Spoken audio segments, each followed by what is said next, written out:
3 तारीख को चुनाव है। इस चुनाव की नौबत क्यों आई, क्यों कुलदीप बिश्नोई ने इस्तीफा दिया, इसके बारे में मेरे से पहले चौधरी नफे सिंह राठी जी ने आपको बताया था। इस्तीफा तो हरियाणा में इससे पहले भी हुआ है। एक बार सन 1986 में चौधरी देवीलाल जी ने इस्तीफा दिया और उसके बाद अब ये जब किसान आंदोलन चल रहा था तो उस आंदोलन के दौरान इस्तीफा मैंने भी दिया था। चौधरी देवीलाल ने इस्तीफा इसलिए दिया था, उस वक्त हरियाणा में कांग्रेस की सरकार थी, चौधरी भजनलाल मुख्यमंत्री थे, चौधरी देवीलाल अपोजिशन के नेता होते थे। एक राजीव लोगोवाल समझौता हुआ, उस समझौते के तहत हमारी जो राजधानी चंडीगढ़ थी वो पंजाब को दे दी गई। उसी समझौते में SYL का पानी जो सुप्रीम कोर्ट के मुताबिक एक ट्रीटी के तहत जो हमारे हिस्से का हमें मिलना चाहिए था उसको कम कर दिया गया। यमुना नदी से जो पानी मिलता है उसमें भी कटौती की गई।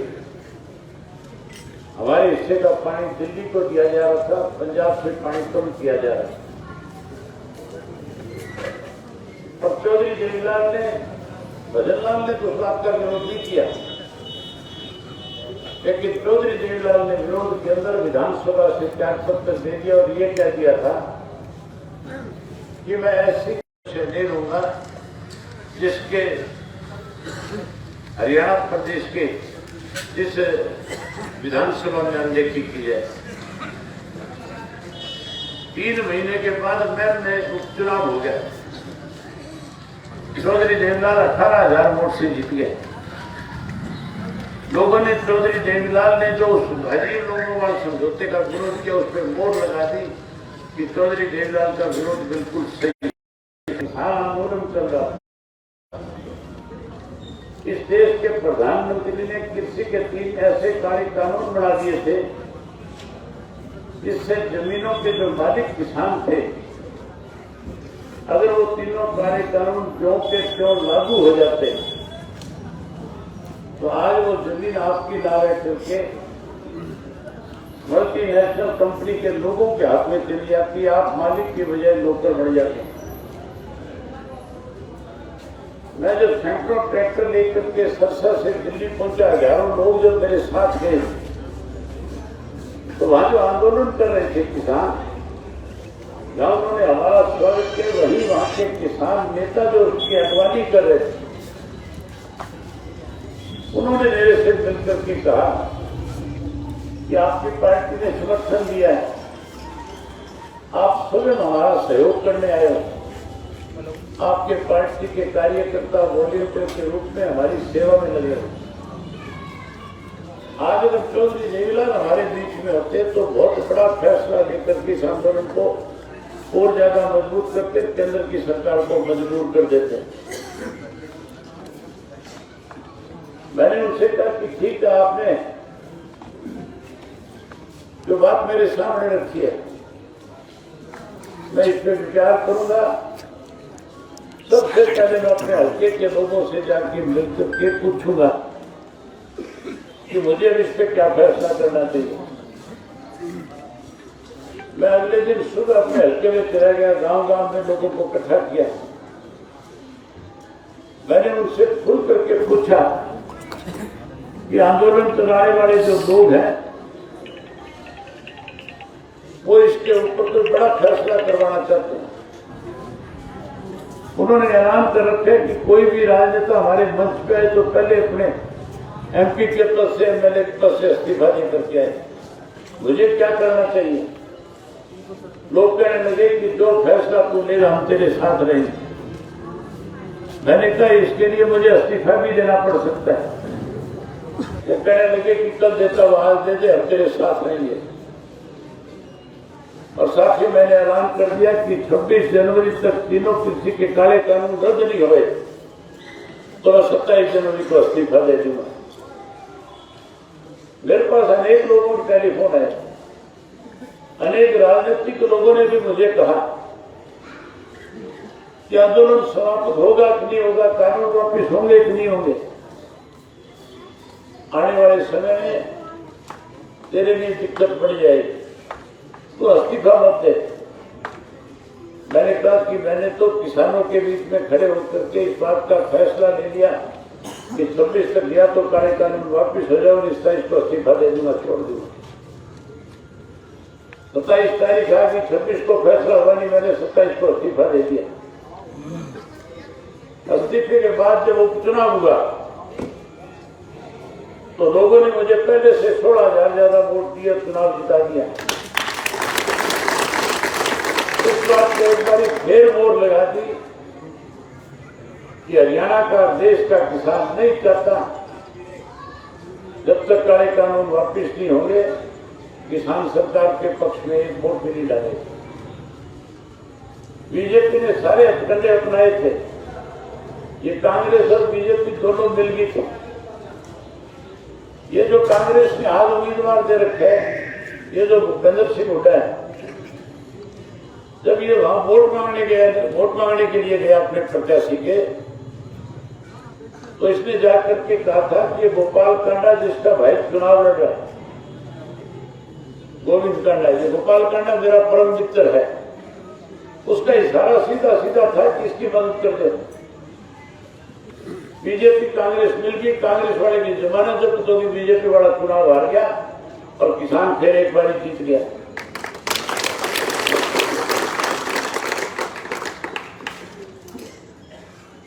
अब जो ये इस्तीफा दिया गया कुलदीप ने, अभी ये इस्तीफा देता किसान आंदोलन के दौरान तो आप लोगों के बीच में आकर के कह सकता था कि मैंने तो आपकी लड़ाई लड़ी, उसके लिए इस्तीफा दे सकते हैं और फिर चुनाव लड़ना।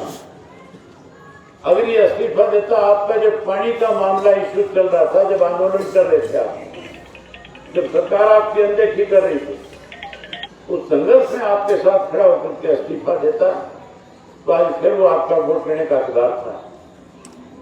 अगर वो इस्तीफा देता मुआवजे के लिए तो फिर कहीं ना कहीं आपके बीच में वोट मांग सकता था। अब तो साथियों इस्तीफा स्वार्थ के लिए दिया है। पिछले दिनों इसके यहाँ पे इनकम टैक्स की रेड पड़ी थी और उस रेड में 200 करोड़ का लेन देन था विदेशों में और उसमें ईडी का मुकदमा बनता था। कैसे उन मुकदमों से बचा जाए, इसके लिए इसने इस्तीफा देकर के भाजपा की गोद में जा बैठा। आपके लिए इस्तीफा नहीं, अपने स्वार्थ के लिए इस्तीफा। पहले तो वोट मांगता था, कहता था मुझे वोट दे दियो, जिता दियो, मैं मुख्यमंत्री बनूंगा। मुख्यमंत्री वाली रेस से तो बाहर हो गया कि नहीं हो गया? अब क्या बनाया? जो आदमी ये कहता था मैं मुख्यमंत्री बनूंगा, आज हालत ऐसी है कि भाजपा का चपरासी बनकर के खड़े हो गया नहीं हो गया।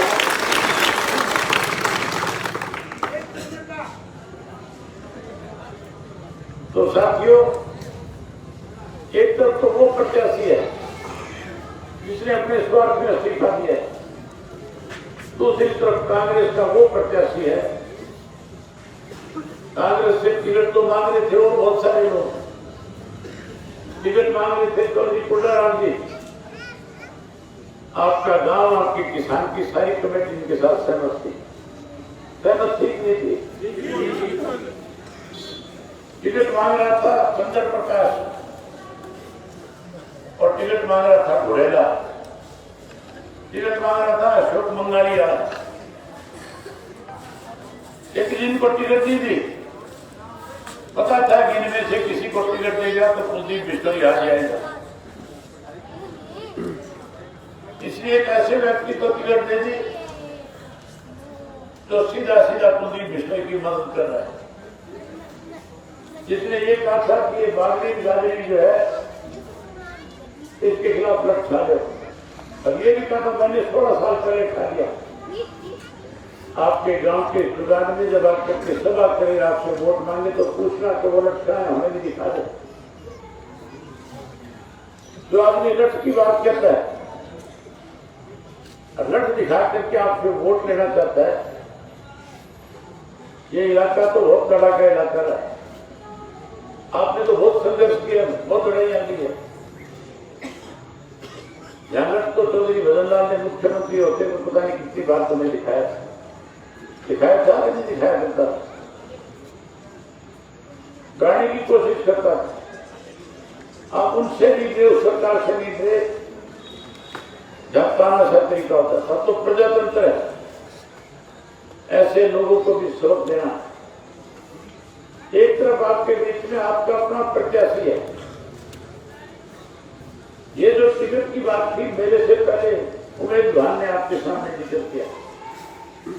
हमने अपने 5 सीनियर साथियों को 3 दिन के लिए हल्के में भेजा और उनसे कहा था कि पता करके आओ किस व्यक्ति को चुनाव लड़ाया जाए। सारे वर्कर साथियों की एक ही इच्छा थी कि परिवार का कोई सदस्य चुनाव लड़े ताकि कुलदेव के लिए चुनौती मिल सके। उसी दौरान जब चौधरी कुलडाराम जी की अनदेखी हुई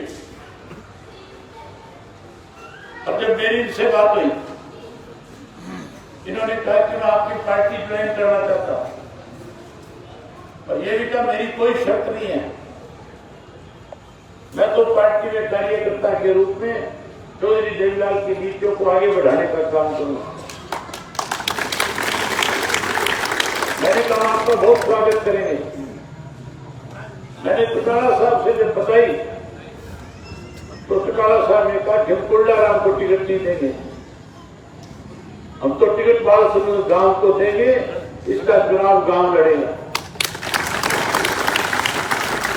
मैं आपसे यही पूछ रहा हूं, ये चुनाव चौधरी कुलडाराम लड़ेंगे तो आप लड़ोगी या हम लड़ेंगे? अगर गांव चुनाव लड़ेगा तो आपको एक काम करना पड़ेगा, आपको अगले 10 दिन है चुनाव के, उन 10 दिनों में काम से फुर्सत निकालनी होगी। अलग अलग कास्ट के हिसाब से 3-3, 4-4 गाड़ियां गांव से रोज निकले, हर रोज हल्के के दूसरे गांव में जाएं जहां आपकी रिश्तेदारियां हैं, जहां आपका भाईचारा है, उनके बीच में जाओ, उनसे बीच में जाकर के उनसे कहो कि आपसे अब की बार पूरा का पूरा बालसमुद्र गांव वोट मांगने के लिए है। जब ये पूरा गांव निकल जाएगा तो फिर साथियों मैं आपके खुल करके एक बात कह सकता हूं कि हर हालत के अंदर इन दोनों का सफाया हो जाएगा। ये टिकट जो है वो बालसमुद्र गांव चुनाव जीत जाएगा। ये चुनाव टोटल का टोटल आपके ऊपर निर्भर है। मुझे पूरी यकीन है, पूरा भरोसा है आपके ऊपर कि आपने जो वायदा मेरे सामने किया है उस वायदे को निभाओगे